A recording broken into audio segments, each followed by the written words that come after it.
panteth for the water, so my soul longeth after thee. You alone are my heart's desire, and I long to worship thee. You alone are my strength, my shield. For you alone may my spirit yield. You alone are my heart's desire, and I long to worship thee. Hallelujah, hallelujah. एक बार फिर से मेरे प्रिय मित्र, आज की मनन की बेला में आप सबों का हार्दिक स्वागत है। अनुग्रह आत्मिक लघु मनन श्रृंखला में मत देखिए का ये 20वां ध्वनि संस्करण है। आप सबका बहुत बहुत स्वागत और मेरा अभिवादन। यीशु मसीह के नाम पर एक बार फिर से आप में से हर एक को एक बार खुशामदीद कहता हूं। अब विश्वास करता हूं कि आज के दिन एक बार फिर से आप नए सिरे से आशीष को लेने जा रहे हैं।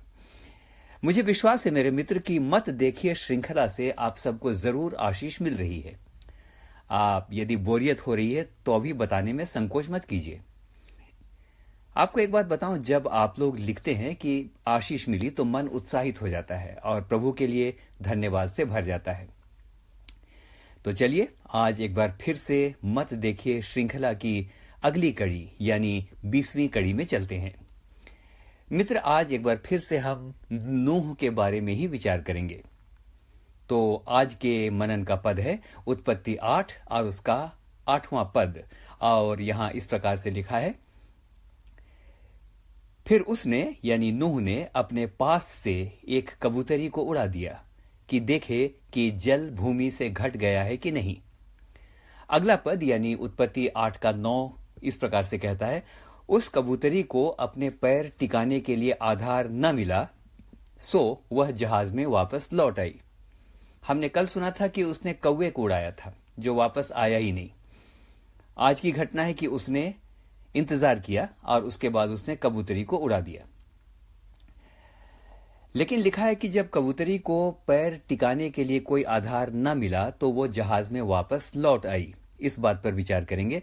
मित्र, जरा सोचिए, जब कबूतरी वापस लौट आई तो नूह और उसके परिवार के लिए यह कैसा समाचार रहा होगा? Is it a good news और was it a bad news? बेशक ये एक दुखद समाचार था, क्योंकि अभी तक पानी नहीं सूखा था। वे सोच सकते थे न जाने कितने दिन और यूं ही हम इस अथाह जलराशि में भटकते रहेंगे। ध्यान दीजिए मेरे मित्र, जहाज में वे कोई 1-2 दिन के लिए नहीं थे। जहाज में तैरते तैरते उन्हें पूरे 11 महीने यानी लगभग 1 साल ऑलमोस्ट बीत चुके थे। जहां तक वे देखते होंगे मात्र पानी ही पानी उनको दिखाई देता होगा। उनके पास कोई नेविगेशन सिस्टम नहीं था जिससे उन्हें पता चलता कि वे कहां जा रहे हैं। मन में बहुत से सवाल उठ रहे होंगे। अभी भी जल नहीं सूखा है, कब तक ऐसा चलता रहेगा? जहाज कहां टिकेगा? क्या है हमारी मंजिल? खाना भी अब धीरे धीरे खत्म होता जा रहा है। क्या खुदा ने हमें यूं ही इस पानी के कब्रिस्तान में भटकने के लिए छोड़ दिया है? मेरे मित्र, ये बात मैं बना करके नहीं बोल रहा हूं। ऐसे प्रश्नों का उठना मनुष्य के स्वाभाविक है। अंग्रेजी के एक महान छायावादी कवि सैमुअल टेलर कॉलरिज ने 1834 में एक बहुत ही प्रसिद्ध कविता लिखी। उस कविता का शीर्षक था the rhyme of the ancient mariner, और उसमें एक बहुत ही प्रसिद्ध पंक्ति है, मैं आपके लिए पढ़ूंगा। और वो पंक्ति इस प्रकार से है, water water everywhere and not a single drop to drink. मित्र, इस कविता में एक जहाज का वर्णन किया गया है जिसमें लोग महासागर में फंस जाते हैं। वे दिशाहीन हैं, चारों तरफ महासागर का अनंत विस्तार है, पानी खत्म हो गया है। बड़ी हसरत से वे समुद्र की ओर देखते हैं और उनकी पीड़ा भरी आवाज निकलती है, चारों तरफ पानी ही पानी, लेकिन पीने को एक बूंद भी नहीं है। ना जाने ये समुद्र कब खत्म होगा। मेरे मित्र, शायद यही स्थिति थी नूह के जहाज में भी। वाटर वाटर एवरीवेयर, जहां तक देखो पानी दिखाई पड़ता है, कोई आधार, कोई भूमि दिखाई नहीं पड़ती। एक सवाल आज आपसे मैं पूछना चाहता हूं मित्र, क्या आपकी परिस्थिति भी इसी तरह से है? वाटर वाटर एवरीवेयर, वही कलह, वही झगड़ा, वही आर्थिक तंगी, वही मुकदमा, वही चिढ़ने वाले लोग, वही निसंतान होने का दुख, वही बीमारी जो ठीक ही नहीं होती, वही शराबी पति या बेटा, वही बुराई करने वाले लोग। शायद सालों बीत गए और आप सोच रहे हैं लेकिन अभी तक कुछ नहीं बदला, सब कुछ वैसा का वैसा ही है।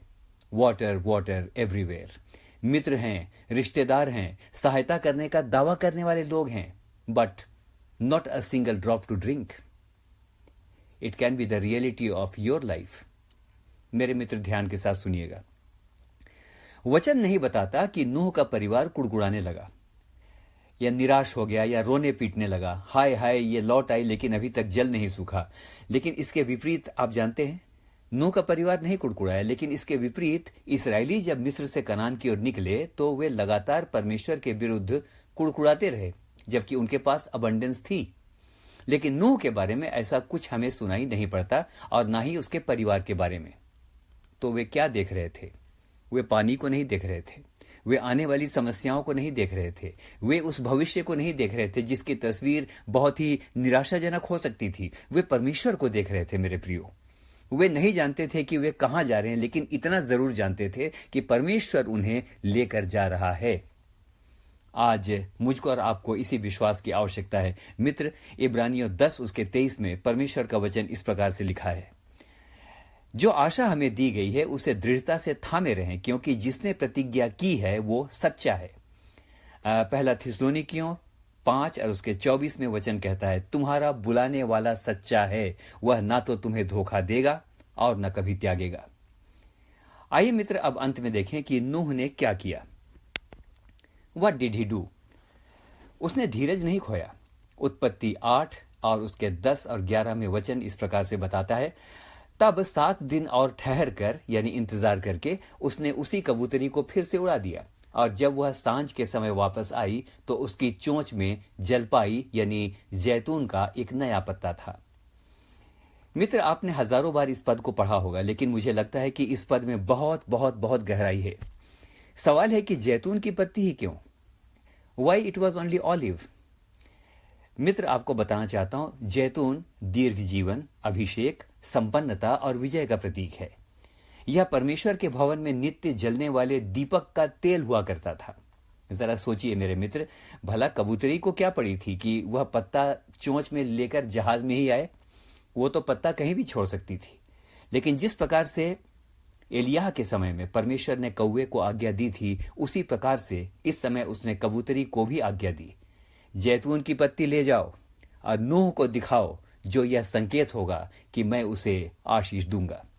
मेरे मित्र, अंतिम बात, क्या आपको पता है कि ओलंपिक खेलों में जब मैं दोबारा दोहराऊंगा, क्या आपको पता है कि ओलंपिक खेलों में अब स्वर्ण पदक, रजत पदक और कांस्य पदक होते हैं?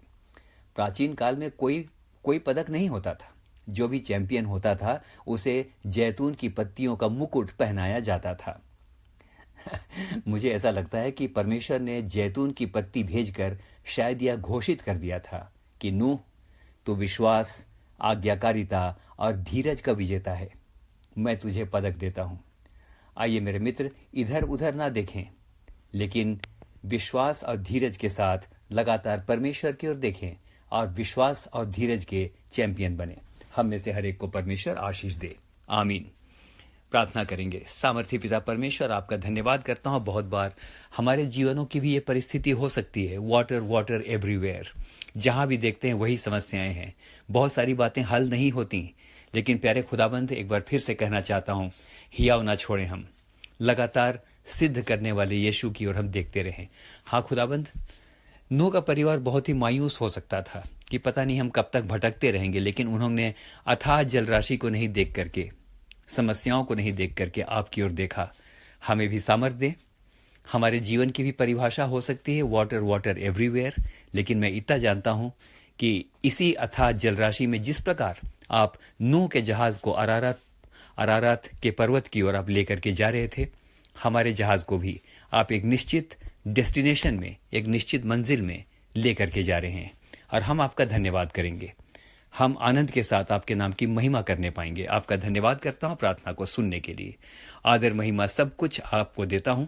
उद्धारकर्ता प्रभु यीशु मसीह के नाम पर इस समय एक एक मित्र के लिए आपकी आशीषों को मांगता हूं। दया से सुने और ग्रहण करें। आमीन और फिर से आमीन।